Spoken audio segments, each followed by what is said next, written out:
एक पुराना गांव था जहां नदी के किनारे एक विशाल बरगद का पेड़ लोगों को अपनी छांव में छिपाए रखता था।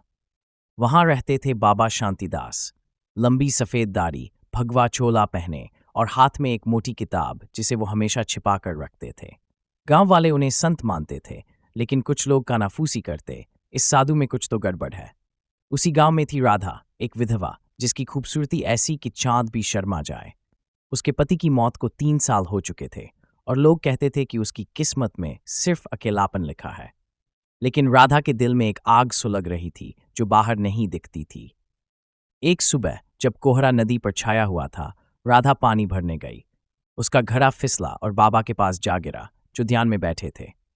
पानी की छींटों से बाबा की आंखें खुलीं और वो राधा को देखते ही रह गए। उसकी भीगी साड़ी, काले बालों से टपकता पानी और आंखों में छिपा वो दर्द, बाबा के चेहरे पर एक रहस्यमयी मुस्कान आ गई। कौन हो तुम? बाबा ने गहरी आवाज में पूछा। मैं राधा हूं बाबा, बस पानी लेने आई थी, उसने डरते हुए कहा। बाबा ने किताब की तरफ इशारा करते हुए कहा, तुम्हारे दुख का इलाज मेरे पास है, क्या तुम इसे जानना चाहती हो? राधा ने किताब की तरफ देखा, उस पर लिखा था कामसूत्र। वो चौंकी। ये क्या है बाबा? ये तो पाप है। बाबा हंसे और बोले, पाप वो है जो तुम्हें जकड़ ले बेटी। ये किताब आजादी का रास्ता है, क्या तुम तैयार हो? यहां से कहानी में ट्विस्ट शुरू होता है। अगले दिन राधा फिर आई, लेकिन इस बार वो अकेली नहीं थी। गांव का एक लड़का, मोहन, जो राधा से चुपके चुपके प्यार करता था, उसने दोनों को देख लिया। बाबा राधा को कामसूत्र का एक सूत्र समझा रहे थे। शरीर और आत्मा का मिलन ही सच्चा सुख है। मोहन का खून खौल गया। उसने गांव में चिल्लाकर कहा, ये साधु ढोंगी है, राधा को बहका रहा है। गांव में हंगामा मच गया। लोग बाबा को घेरने नदी किनारे पहुंचे, लेकिन तभी एक अजीब वाकया हुआ। बरगद के पेड़ से एक काला कौआ नीचे गिरा, मरा हुआ। गांव वालों को लगा ये अपशकुन है। बाबा ने शांति से कहा, ये मौत नहीं, नई शुरुआत का संकेत है। लोग डर गए और वापस लौट गए। अब असली मसाला आता है। राधा और बाबा की मुलाकातें बढ़ने लगीं।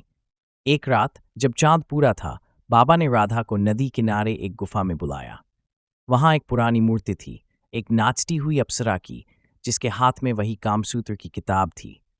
बाबा ने कहा, यह गुफा सैकड़ों साल पुरानी है। यहाँ कामसूत्र का असली रहस्य छिपा है, एक मंत्र जो इंसान को उसकी हर चाहत पूरी करने की ताकत देता है। राधा ने डरते हुए पूछा, क्या ये जादू है? बाबा बोले, नहीं, ये विज्ञान है, लेकिन इसके लिए हिम्मत चाहिए। उस रात बाबा ने राधा को वो मंत्र सिखाया। अगले दिन गांव में कुछ अजीब हुआ। राधा के घर के बाहर सोने के सिक्कों का ढेर मिला। लोग हैरान थे।